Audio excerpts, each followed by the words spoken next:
So this will be admittedly a strange video. I'm going to be recommending Ahsoka episode 6, and I'm highlighting this episode in particular because there is a lot of horror. Now, Star Wars has always played with horror in the horror genre, but George Lucas very clearly, deliberately suppressed those elements to make it available to a more young audience. But horror has always been in the background. I mean, basically we have Sidious, who is technically a zombie, and then they went full hardcore, made him a literal zombie towards the end. But those elements of horror, right, the occult, and so on and so forth were always there, but they were always sort of tempered. Not with Ahsoka episode 6. They go full in with horror. I will forewarn, this is slow, so if you want the horror right away, you're going to have to be patient. They take a while to get there.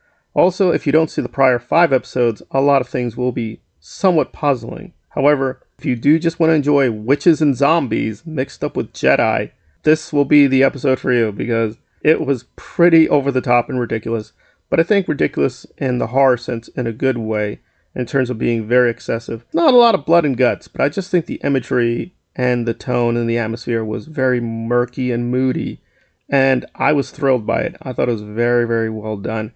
I think this merger of fantasy and horror was fairly excellent. However, the bad news is it did sort of trail off towards the end where it got a little too goofy, and there I think the merger of horror and fantasy was not very good. It has a strong conclusion, a very dreadful episode for the most part, but in a good sense in terms of how dread is a feeling that horror should elicit. A lot of people think horror should elicit fear, but dread is also something horror can legitimately raise in your emotive psychology, and I think this did it very well.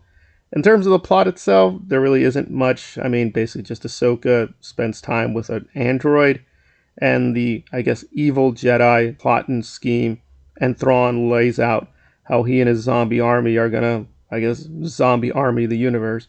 So the plot itself is very thin, but that's fine. I think something could be still very strong, but very atmospheric. So I recommend Ahsoka episode 6 very highly if you're a horror fan.